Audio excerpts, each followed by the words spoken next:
What's good, YouTube? Welcome back to another video. In today's video, I'm going to be walking you through exactly how to double a sales team's revenue in 90 days.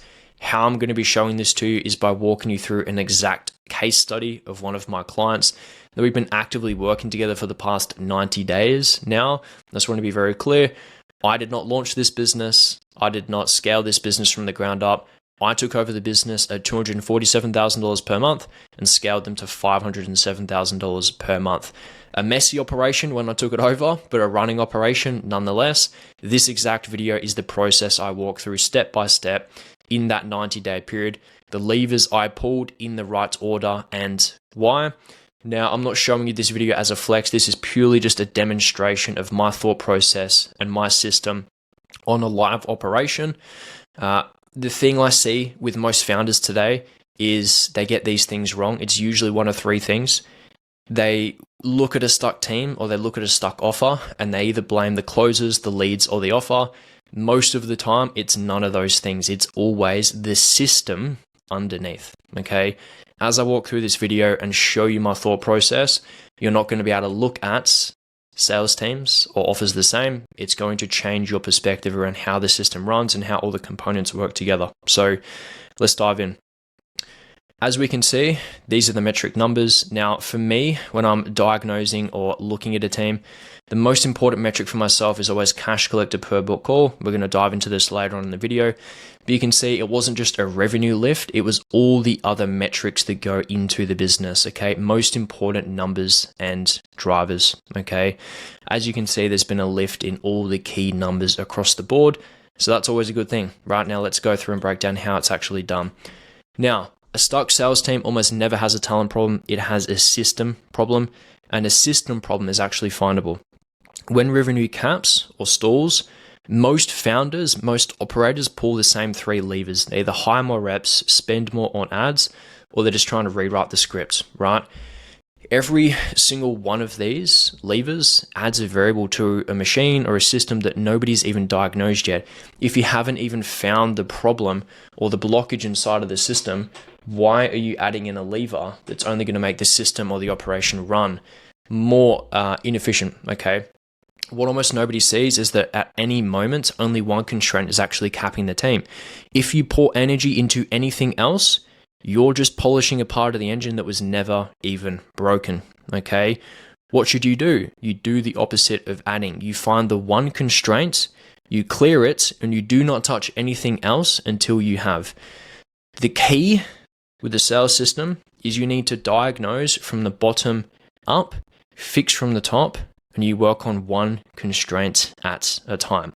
Everything on this board today is that process. In the exact order I run it, each box is the constraint I found, the call I made, and why. Do it in this sequence and the system starts doing the lifting that talent on its own never can, okay? So we've got a lot to go through in this video. The value packs. Let's start from number one, okay? Where the system was, day zero when I took it over, a real business, okay, a solid offer, a really, really, really good offer in the property investment market, but leaking all over the place, okay? A team of 2 closers, 2 setters. The key problems with the business, which stalled or halted growth and progression, were no tracking and visibility. There were no KPIs enforced across the sales team. Cash collected per book call, which is the North Star metric, was bleeding at around $550. Dollar per lead was well below KPI, around 1.4. You want that to be around the 3.5 to 4.5 range. So that signals to me that the boys aren't doing enough dials. There's leads coming through the system that aren't being touched enough. Show rate was well below KPI at around 46%. And close rate was below KPI as well, around 19%. Not shocking, but not optimal to scale to $500,000 per month and beyond, okay? One of the most important things I saw as really low-hanging fruit was minimal CRM hygiene and a ginormous lead pool. There's about 7,000 leads in the CRM untouched due to leads just slipping through the cracks and the team not operating as efficiently as they possibly could, okay? It was very, very, very clear to me at this point that it was not a lead flow issue. It was an unoptimized system issue, okay? Very important there. Now, if we understand where the business is, where it's at day zero, okay, we've got a phenomenal offer, we've got phenomenal marketing, everything on the front end is good, but everything on the back end is leaking. Where do we start? Okay, where we want to start at is analyzing the team and analyzing the system. Okay, if we understand that every sales team is a system, and a system is a regularly interacting or interdependent group of items forming a unified whole, it refers to a set of components connected together to achieve a specific goal or perform a particular function. Think about a car, all right? A car is an interconnected, it's got a bunch of things that make up the car. You've got the tires, you've got the engine, you've got the chassis, the steering wheel, you've got the accelerator, you've got the driver, right? Remove any one of those pieces and the car doesn't move, right? So it's never just one thing, it's a bunch of components working together to achieve a certain outcome or a goal, okay? If we understand that, then what we can look at is you've got the closers, you've got the setters, you've got the CRM, you've got the script for the setters, the script for the closers, okay? You've got the pre-call process, you've got the marketing. There's a bunch of different components that go together to achieve the desired outcome, okay? Now, what does a sales system look like? This is what a sales system looks like, okay? If we understand, if you're a plumber and you've got a pipe that works down, some of the boys in the team know I love to use that analogy, is the plumbing pipe, all right? The first entry point of your pipe is dials, okay? The second action is pickups, right? From pickups, we get conversations. From conversations, we're going to get bookings. From those bookings, how many people are showing up? From those people that show up, how many are we offering, okay? From those offers, how much sales are we getting? What's your close rate percentage? And then another metric you can track from that is how much cash are you collecting on average? What's your cash to contract value? That's not really majorly important on this system, okay? Now, the way you need to look at and understand the sales system, it's really important how you diagnose, okay? We diagnose from the bottom up to find the one constraint, capping cash, and then we fix top down, starting at that constraint and working down one thing at a time so nothing below it gets optimized before it's solid, okay? Why is it important for you to understand that we have a system, okay? Because I don't know about you, I don't like spending shitloads of time running around like a headless chook trying to fix everything at once, okay? Now, technically, when I took over the operation, most of these are in the red, yes. Why don't I just go and fix all of them at the same time? Because that's going to take a really long period of time. Now, cash collected per book call is the North Star metric to any sales system. Why is this? The lifeblood of a business is cash and profit. You're not making cash, the business isn't profitable, nobody eats, nobody gets paid, right? What this means then is you always need to be optimizing for how do we get cash in the door? How do we produce more cash? How does everyone get paid? How does the business keep surviving? Close rate, show rate, offer rate, conversation to booking rate, pickup rate, dial per lead, all of these metrics come after cash, okay? Your focus then should always be to find the number one constraint holding down cash, okay? In this specific scenario, the bottleneck was show rate, around 46%, okay? So what does this mean? I, as an operator, only need to attack and optimize for show rates at this specific point in time to bring more cash into the door. There is no point trying to fix every other metric when the number one bottleneck is show rates, okay? Now, the single most important thing that I did in this entire board, right, and that you need to understand with the amount of technology and AI and resources that we all have available to us today, is you need to learn AI. You need to learn how you can integrate things like Claude Code into the CRM, into Google Sheets, how you can find a single source of truth, right?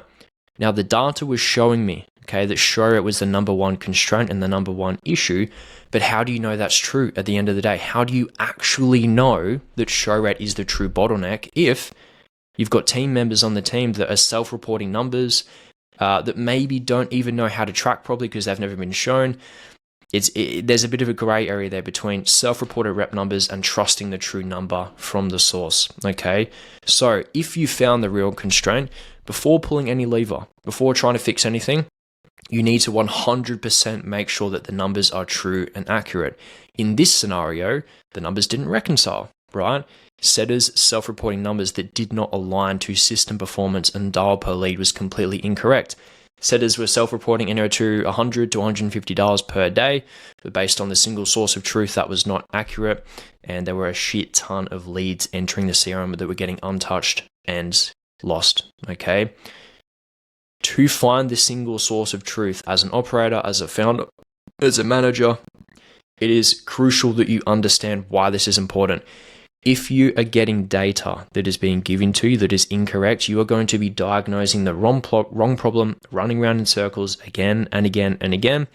And before you know it, the business is not profitable, team members are leaving, and you have no idea what's going on. It's because you're being, one, unfortunately, which doesn't really happen that often, but it could, you're being lied to by team members because they're trying to protect their ego.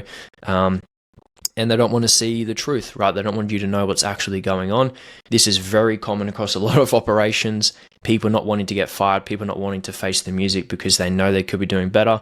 But it's so much easier to just lie on their data because they know you are too lazy to go and find the single source of truth. So the easiest thing you can set up is a master tracker and a Claude Code dashboard. This is one of the first things that I did and the greatest thing that I've done to this day, okay? What does this look like? How do you, what do you mean single source of truth, Ben? How do you find this, okay? If we think about it, for my operation specifically, there are a few components that went into where the data is being pulled from, where the activity is happening, etc. One of those key ones was Go High Level, okay? Now, we all know Go High Level. It's a little bit clunky. It's not the best, but it is phenomenal for tracking, okay? When you integrate Claude Code through a live API key, you can pull some insane statistics, okay? Especially for the setting machine. The setting machine is by far the single most important system of the entire business, okay? So what we're pulling from are things like Go High Level. Stripe is another one, right? Google Calendar, so we can look at the amount of calls that the boys have on their calendar, and that's also cross-referencing with Go High Level and the bookings that have come through the booking channel, so it's cross-referencing 3 at all given times. We're pulling from Fathom, right? We're looking at call outcomes. Fathom is also linked to Go High Level to look at the call outcomes, the pipeline stage, any notes, etc. We're also pulling from Slack all the time, and we're also pulling from things like the ad account. And the other one that's been left out of here is rep self-reporting. So we're pulling from individual KPI sheets, individual booking sheets. So every single point of information or data that we need to pull from, that is all being pulled into a Google Sheet master tracker. Now that master tracker combines 3 things: daily setter reporting, daily closer reporting, and then daily manager tab. And there's a few extra tabs in there as well for Claude Code and reporting as well. And there's another tab in there for my VA as well. Now, if you're going through and filling out all the data yourself, sure, it may take you 2-3 minutes a day, but it's so much easier if you just got a VA doing it. Nowadays, you can get Claude Code to do it. I don't really trust it that much. It fucks up here and there. So I just have a human VA go through and do that for me. Now, the unlock is building a live dashboard, okay? What does this look like? That's the secret sauce, okay? If you're smart enough, you can go through and use Claude and ask you to do it. I could do an entire video breakdown on this, but I don't have time. This Claude Code is a live dashboard that updates every 15 minutes, and it builds out visual graphs, diagrams, charts. And what it does for me is it gives me a complete breakdown analysis. A master tracker is really good for raw data. A Claude Code live dashboard is really good for visibility. Okay, we can predict reps' performance based on the week to week, where they're going to end up by the end of next week if they maintain this performance. It's live analyzing bottlenecks for me in real time. Okay, it's live analyzing conversations and statuses and predicting behavior patterns, things that he was performing really well 2 weeks ago. Now all of a sudden his performance is dipping. Maybe you need to look at this. So there's a bunch of benefits that come from this. The main ones: single source of truth versus rep self-reporting. It's phenomenal to see what the actual data tells you versus what a rep self-reporting numbers are. Okay, now in that gap lies avoidance. Okay, members that are maybe making their numbers look a little bit better than what they actually are because it's uncomfortable to face the music and know that you have to get better. Correct quality control, right? I can actually look into the CRM. I can actually look into how the calls are happening and look at the true outcome immediately, which may take 30 minutes, an hour, 3-4 hours a week to go through and look at it. Or I can just have Claude Code tell me day-to-day basis, morning report, end of day report, weekly report. It can predict all the patterns for me and show me what's going on so I can analyze and predict what is happening on day one. A correct coaching plan from real data, right? Because I've got a single source of truth, I know that every single decision I'm making is the perfect decision to make at this point in time because it's real, raw data, okay? We can predict slumps and dips on day one, not day 14, because it's given me warning signs. I've downloaded my entire brain into this dashboard, right? So I know what behavior, cause and effect is going to lead to a certain snowball effect, either a positive snowball, a negative snowball, and I can start to predict those patterns within a day one period rather than getting to the end of the week and realizing this rep's performance hasn't been the best. Why is that? Oh shit, now I've got to go and watch all these calls. I'm watching all the calls, I'm seeing all the feedback, I'm seeing all the data today. So what this comes down to is you as a manager or as operator being very, very, very efficient with your time, with your energy. Would you rather spend 5 minutes in the morning, 15 minutes at night going through and quickly analyzing the data, quickly analyzing the daily report from Claude Code? Or would you rather get to the end of the week, realize a bunch of shit's going on, now you got to spend all of next week trying to fix all the issues, fix all the problems? It forces you as a manager or operator to be smart and be efficient and be on top of everything so that you can make the right decisions as a leader, okay? Now, this system has helped me tremendously to make sure that I'm making the right decisions the entire way through, and the end result clearly depicts that, okay? Why do we need to go through and build all of this? Okay, there's going to be some geeks that watch this video that tell me, oh, man, data's not that important. You know, you hear all these guys talk about data. Just spend more on ads, man. Just hire more closers, you know, just Chadram, all these like data geeks. That's the reason why you won't be able to scale and you won't be able to diagnose the right solution to an issue, okay? You can't manage what you can't measure. Every decision below this one is a guess if the data lies. You can only fix what you can see before you go through and touch anything else. Now, I have complete faith, complete certainty. I have a funnel I can trust the entire way through. Every single data point pulled from the source of truth, and I have complete visibility over the entire business. If you were to zoom out and have a 30,000 foot view of the business, there is nothing that happens inside this operation without passing through my eyes first. That gives you conviction and certainty as an operator, right? That gives you really good ability to go to the founder and say, hey, this is exactly what's happening and this is exactly why, okay? You need to know your fucking numbers, okay? What this then did was it surfaced the real issue holding down show rates, a broken and unorganized setting system, which is by far the most important system inside of your entire business, okay? Conversation to booking rate was 31%, dial per lead was 1.4. Absolutely zero sales process being used on calls, causing very transactional setting calls, which is the 80-20 towards having a really strong show rate on sales calls, okay? To no fault of the setters, okay? What it came down to is a few things. Weak leadership, okay? There was no real structure. There was no KPIs enforced. There was no real process actually prescribed or given to the setters. There was just a very one-page ChatGPT script given to them, okay? So no fault of their own.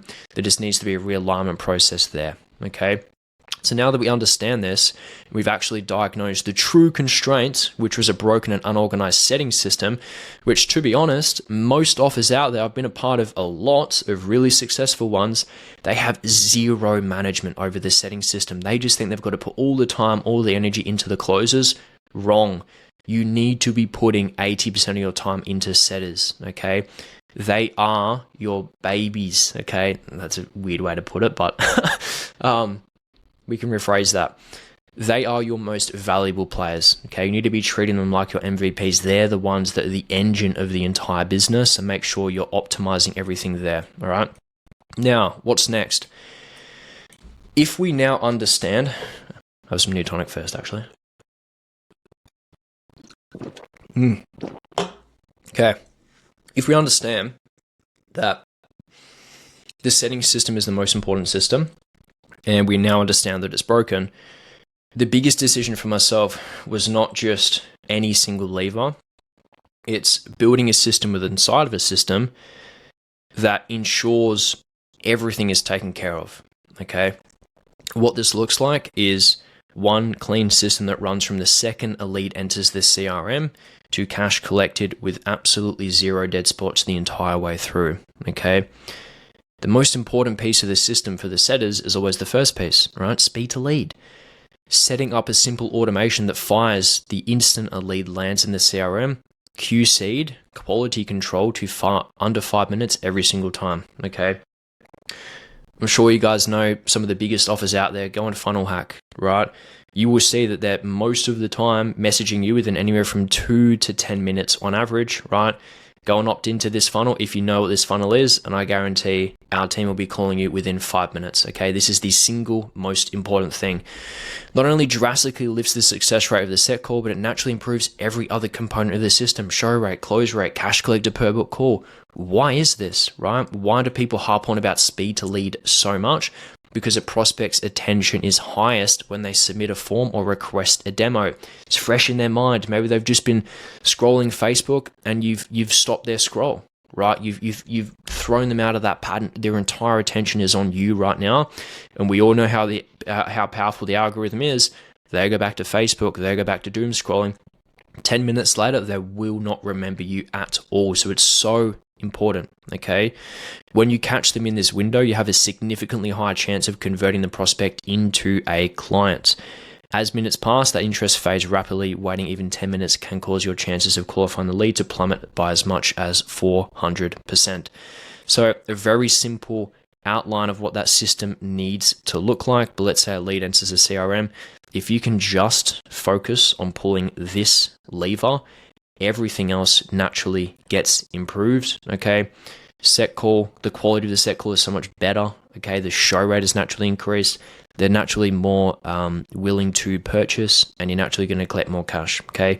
Now, sure, it's not going to guarantee all of these are going to lift drastically. It just absolutely increases your chances at having the best shot possible, okay? So if we understand them, that's the spine, okay? We need to build a clean system for the setters. There's a bunch of other components that go into it, but the 80-20 of the setting machine is going to be speed to lead and making sure there's a correct automation.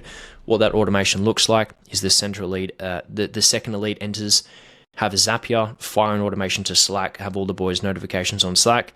Ideally, you want the boys fighting for that lead, whoever can get to it the quickest, right? That is how the operation needs to run. And again, I've got Claude Code QCing that speed to lead in under 5 minutes every single time.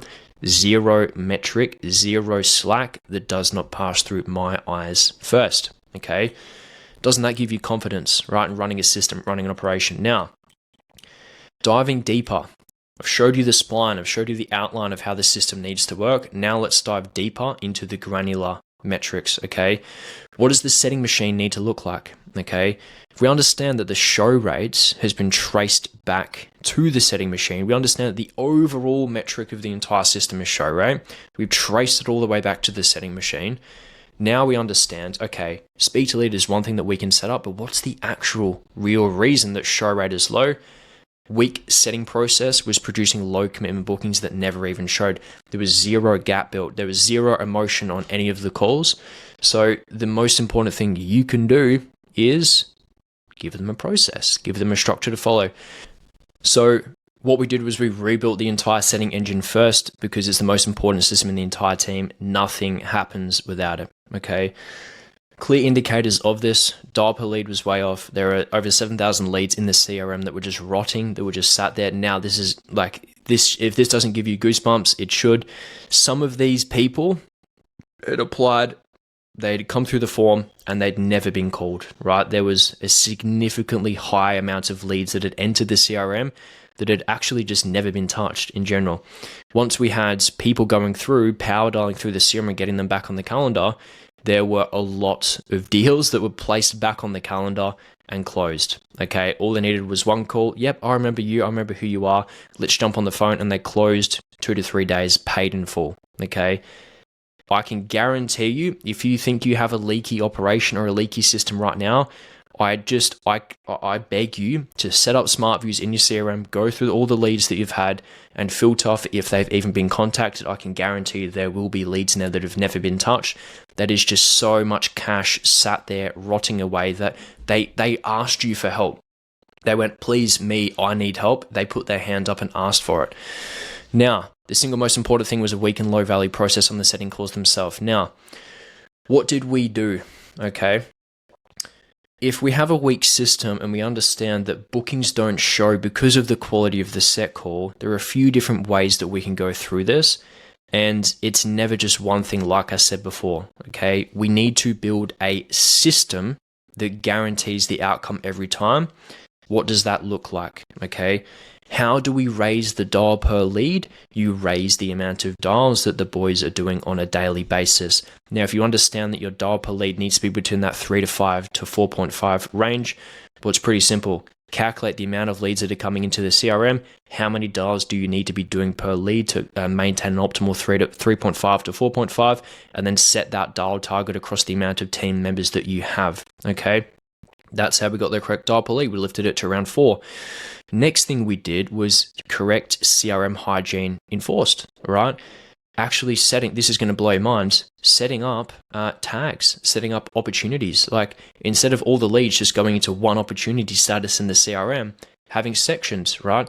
New leads, day 1, day 2, day 3, day 4, follow-up, no-show, reschedule, like basic things like this, okay? Correct frame and process every call. Now, this was by far the golden thing that changed everything for us. Just giving the team and giving the boys a setting process to follow does not have to be anything crazy, right? The goal of a setting call is to understand what the prospect is looking for, to build a gap, and to give them a strong enough emotional reason to even show up to the next call. Okay, simple. Most importantly, we revived the dead lead pool, which got a shitload more bookings on the calendar. All of these resulted in an increased show-up rate. We got the show-up rate to around 68%. Okay, how does this look in practice? Consistent one-to-ones, reviews, and consistent quality control was absolutely critical, especially when you're working with a setting team. It is absolutely vital that quality control is there. You need to realign the standard, realign the baseline, and then just keep training boys to the standard. Keep training boys to that baseline. Keep bringing them back, bringing them back, bringing them back until it's habit, okay? You must raise the standard. Existing setters that were on the team, you either hit the new bar, you raise the standards, team performance either raises and they hit that bar, or you can just move on, okay? So as we can see, consistent one-to-ones in training. What we also did was we hired 2 new setters to come in, compete, and work the existing lead pool. Those new setters raised the bar, and the existing setters ended up leaving because they couldn't meet the standard. Now the team is currently performing at around it's actually 51% conversation to booking rate, okay? It's very clear the leads were never the problem, the system that was working them was. If 3-month-old leads convert at near team average, it was always the machine. It was never the list, okay? Setters giving you excuses. I don't want to be, these old leads, they're not picking up, they're DQs. I highly advise you to actually go through and listen to the calls. There are so many managers, founders, operators that just completely neglect listening to the calls, and I can guarantee you the issue will be glaring, okay? Now we had more book calls on the same ad spend, by the way, a very clean setter bench by running quite a few application rounds to really filter for the right people, and a bunch of cash pulled from leads they'd written off, and most importantly, the main constraint fixed. How do we actually fix it? Strip the pre-call process. So there was one thing we implemented and we changed the actual setting process on call. But then once we've done that, how do we ensure that we actually maintain this all the way through if we understand that it's a system? Strip the pre-call process as well, back to the basics, then added the one piece that moved it, okay? I'm giving away some sauce here, but if you go and do this, I can guarantee your show rate will lift, okay? No claims, just saying. Immediate touch point and a Loom video from the specific closer the moment the call is booked. Why is this important? Trust, right? People want to know that they're getting on with a human being. They're not just going to be jumping on with a Jordan Belfort and they're going to be hard sold into something they don't even need, okay? So the Loom video is really, really good because it's a good understanding of like how the model works. But the Trojan horse of this is seeing the person they're going to be speaking to and going, oh, this guy's actually really nice. I really like this, right? So it's going to, and if you structure the Loom video right, you can go through and pre-handle basically some of their biggest questions, some of their biggest concerns, which they're going to have before the call, which you need to study by listening to closing calls yourself and understanding what those questions are. But the Trojan horse is getting the person to listen and actually watch and see this person is a real human being, okay? Vital. Okay, said it confirms the call, day of meeting, documented as a standard, blah, blah, blah. That's all pretty stock standard SOP. Okay, now when it comes to show rate, less is more. Don't set up this automation with 10 emails and a bunch of texts. Just actually understand what this person needs to see, hear, and feel for them to show up to the call, and then give them that. Okay, simple. I see way too many people and teams and systems like obsessing over all these automations and messages. Less is more. Okay, quality over quantity, right? You fix the binding constraint before anything else, right? Now, did I explain to you how I went and like optimized for close rate and I like optimized the pickup rate by like changing all these numbers and like I changed the pitch and I changed the script? You heard none of that. Why? Because it was not the biggest fucking constraint. There's no point coaching close rate when half the book calls never even happen, okay? Highest leverage point in the funnel, and it costs nothing in ad spend for us to get this specific result. 46 to 68% and live calls climbed on the same booking volume, okay? Now, getting into the important stuff, okay? The closing machine, okay? What does this look like? Only now, with the setting machine fixed and calls actually happening, calls getting onto the calendar, do you even touch closing? Order matters. By the time I even touch closing, the better quality show-ups from the setting rebuild had already nudged the close rate up anyway, okay? The system changes took it the rest of the way. Two separate levers that apply here, and it matters which is which, okay? First of all, the close rate. How we got to 29% came from a shared standard, realigning the reps to the standard on the team, KPIs enforced, right? Hunger, drive, leadership, showing that there is actually a KPI and a standard we need to hit now. You cannot just float between numbers and there's no repercussions from that, okay? 80-20 coaching and better shows landing on the calls. What does 80-20 coaching mean?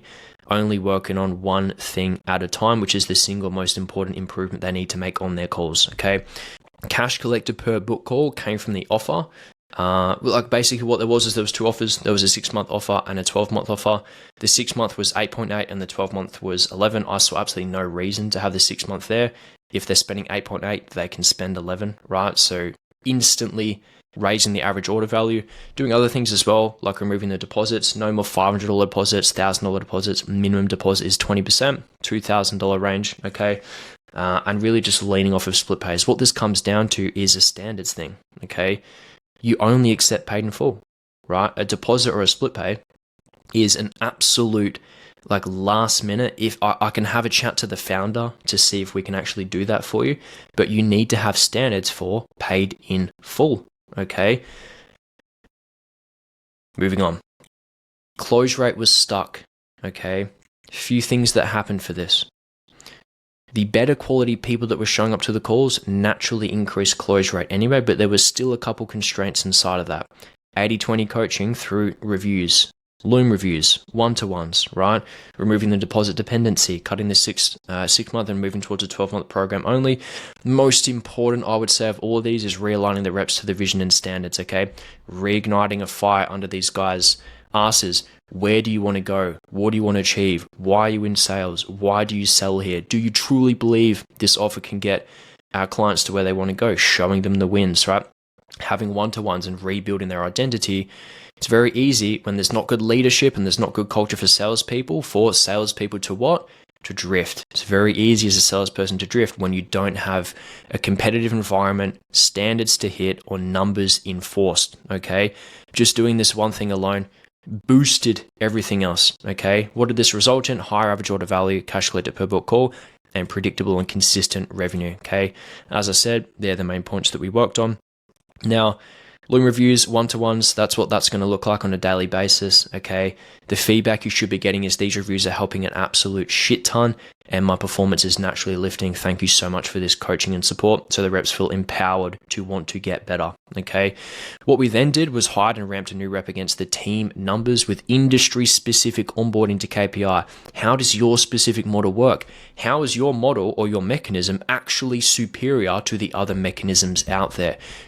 Instilling the certainty into the salesperson you're ramping so they just go out there like a dog with a fucking bone and want to sell this shit. You should be getting feedback from the reps saying, man, this is amazing. I want to do this offer for myself. That's the feedback we get. Okay. The system always comes before the rep. You always need to be coaching against a standard, not an opinion. If you have an aligned standard and a line operation, where all you need to do is you need to bring the boys back to this. Okay, you can trust that if they just follow this standard, it works. You don't need to go on and coach everybody differently. You just coach everyone to this single standard and this single process, and it works. Okay, discounting just hides a sales problem with a price cut. Anyway, like going for deposits or split pays consistently when they do have paid in full money is something that needs to be worked on, right? That just means realigning reps to the vision as well. Okay, the result, higher close rate, higher cash to contract value. That was around 50%, right? So now it's around 85%, and a higher cash collected per book call. At the time of this recording, our cash collected per book call is around 2,100 now, which I can dive into later, but a significant increase. Okay, really tight and fast feedback loop and consistent and predictable revenue. Now, coming into the last few points here. One thing that a lot of founders and offer owners look over, which in my opinion is probably the most important piece of this entire system. Now, any operator, any founder can install KPIs and tell a team what numbers they need to hit. Far fewer actually build a commission-only team that actually wants to win, okay? In my opinion, and from my experience and offers I've been a part of, the whole corporates, let's have an 8 a.m. meeting every morning and sit there and chat about nonsense, does not support high-performing sales teams one bit, okay? You know what supports it? Fucking winning, right? Boys making money, boys getting deals on the board, growing, winning, being competitive, right? Doing core reviews, doing one-to-ones, right? Forcing everyone else to succeed. Waking up earlier because you're worried that the other boys are going to get to the leads before you. Your head is spinning before you go to bed at night because you're terrified that the next guy's going to beat you and you're going to lose your spot on top of the calendar. You don't get that kind of attitude in that whole corporate environment, right? Just not me. I don't run my teams like that, and I never will, because I want the boys to want to show up, to want to win. And if you've got people that are missing team meetings, I never have a single rep miss my team meetings or give me an excuse that they're sick or the Wi-Fi's out. Every single one of my reps is on the meeting on time because they love showing up to the meetings because there's value. The most important things for culture are you need to reframe the mission and vision so reps step into a stronger identity. The guys on the team will know this, right? That high ticket closer identity is so low status and does not signal trust to a founder, to a prospect, especially when you're selling to sophisticated buyers willing to spend upwards of $50,000. We have a tier that's $50,000. I don't want any fucking high ticket closers on my team. I want advisors. I want real men that speak in real business terms that can hold a real conversation, right? If you are a backwards cap and a singlet and a chain, I've seen so many looms come through and you just, I don't know what image you're trying to put off, but you do not get a role, right? If you're trying to sell something high ticket, be a professional, right? Do you really think a sophisticated buyer is going to trust you if you come across as a high ticket closer chat boy that just copies Instagram reels and word tracks? Doesn't work, buddy. Okay. So you need to make sure that each person on the team is actually aligned to that vision and they understand why it's important to step into that vision so you can win and succeed and everybody's getting better at once. If you're rocking up to team meetings and everybody looks the same and they're all performing at a high standard because they all want to meet a certain vision and standard, you know you're doing something right. Okay. Clear path for progression so people have something to climb towards. They always know they want to grow. What's the number one need for a salesperson? Growth. Okay, think about that. A culture engineered to compete. Sales teams, and there's a pretty big guy in the space at the moment that talks about this. Pro sports teams, think about it. Young guys, mostly in their early to mid 20s, high ego, everyone wanting to win. just feed that environment, make it competitive, right? Send them out there and let them eat, let them hunt things down, build an environment and build a system. Donella Meadows has a book called Thinking in Systems. You can predict a system's behavior if you understand how the components work together, right? So imagine this. Imagine if you build a system and a team which supports growth, which supports competitiveness, that naturally competitive leads to results and leads to winning. Imagine if you just build a culture and an environment which forces people to grow, and you can feel that pressure.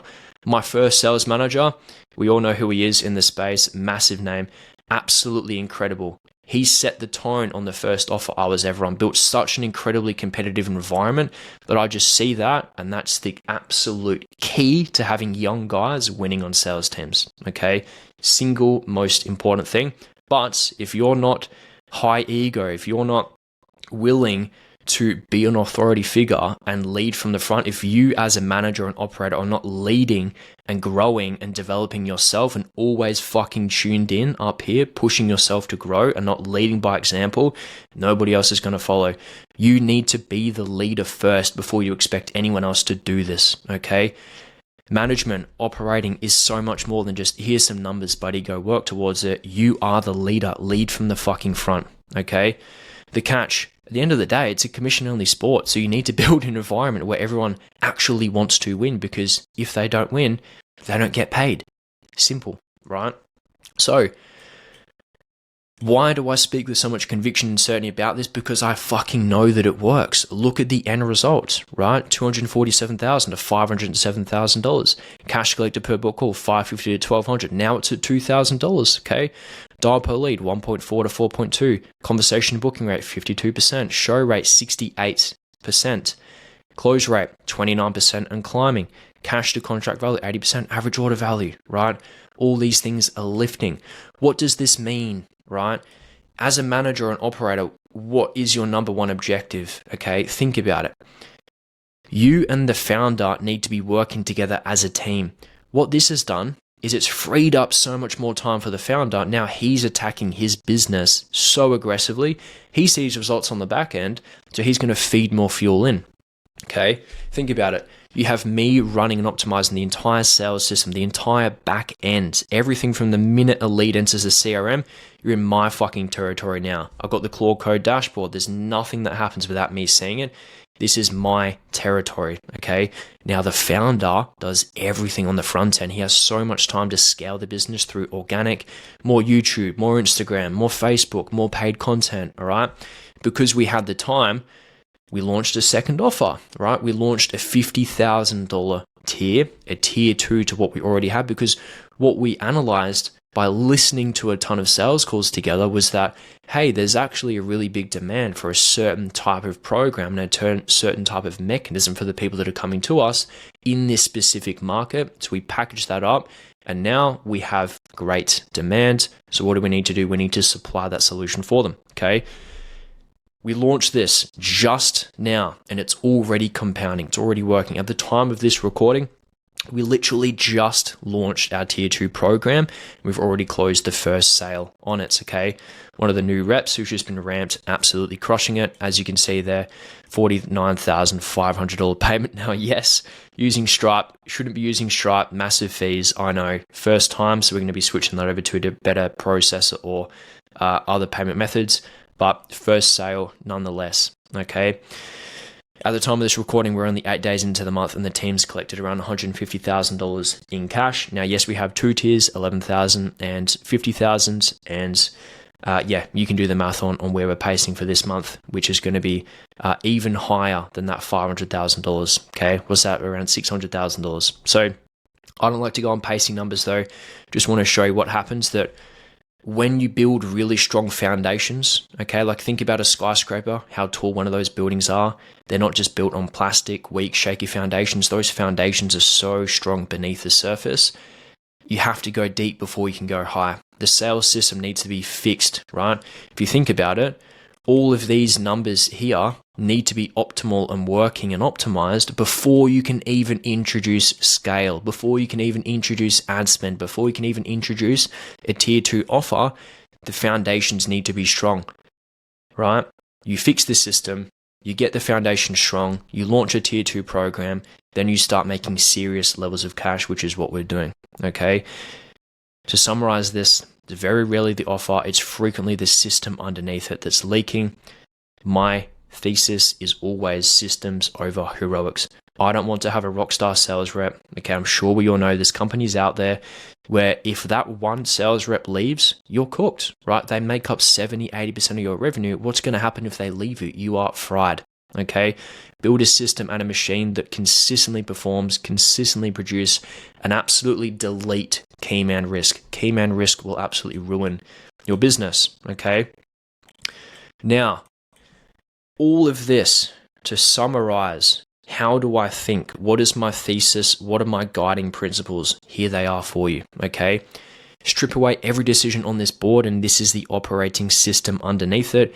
The universal principles that you can take from this video, starting with cash collected per book call is the North Star metric of any sales system. Every other metric is just input feeding it, diagnose from there onwards, okay? The number one skill that you need to develop as an operator, as a manager, whatever you're doing, find the one constraint holding down cash and fix it like a maniacal beast, okay? Never optimize anything below an unresolved constraint. The game just leaks back out. Imagine you've got a big bucket with a massive leak in the bottom. Why would you pour more water into the bucket? Because it's just going to keep leaking out. Fix the leak first. Pretty simple, right? The system comes before the rep. Build a baseline, then the system, then coach to that standard, right? In that order, get this right, and improvement stops being luck. That's how you can successfully ramp a rep into KPI every single time, because you know it's the system and the process is solid. They just need to align to the system, okay? If the data lies to you, every decision underneath it is a guess. Make the numbers true before you touch anything else. Why would you not want to know the single source of truth for your blockage and for your issue? Build a Claude Code dashboard, build a master tracker, right? Link it through API keys. Just do it, and I'm guaranteeing it's going to save you so much time. It's the best thing I've ever done, okay? Now, this is one that my a really great person in this space has said to me that has stuck with me the entire way through. This is a really, really, really, really important perspective. I know there's going to be setters, closers listening and watching this video. Absorb this, please, because some of the excuses that salespeople give are pretty pathetic. Okay, if you understood marketing, if you understood how this thing works, you would truly realize what I'm about to tell you. There are no bad leads, okay? Only awareness gaps and a weak process working them. Eugene Schwartz has a book called Breakthrough Advertising, where he breaks down the 5 stages of market sophistication. Understand how that works, and you can understand that you can actually build people into who they need to be. You can take someone that's unaware and build them into a more aware prospect. Isn't that magical? Maybe it just comes down to you not having the skills to know how to do that, okay? Now, you can't coach what you can't diagnose, and you can't diagnose what you haven't mapped. Everything on this board I've walked you through today is the entire thesis and the entire operating system behind my brain. Now, if you just took this video and you took no other information and you just diagnosed your system, you will fix it, you will find the constraint, and you will make more money, okay? Now, good video, breaking things down. That's the entire process, start to finish, on a real team. As you can see, that's how things are working live. If you're already doing real volume, your offer's proven, and you know the bottleneck isn't demand, you know it's not marketing, you know it's not the offer, you know it's not organic, you know now that it's the system turning that demand into cash, then the link in the description is for you. This link is for founders who want the entire back-end sales machine diagnosed, rebuilt, and run the same way I just walked through, okay? If that's you, if you know that you've got a leak in the system, you know that things could be running better, apply the link below. If it's not yet, keep building and come back to me when it is, okay? Good speaking to you all. God bless. Go make a bunch of money. Peace.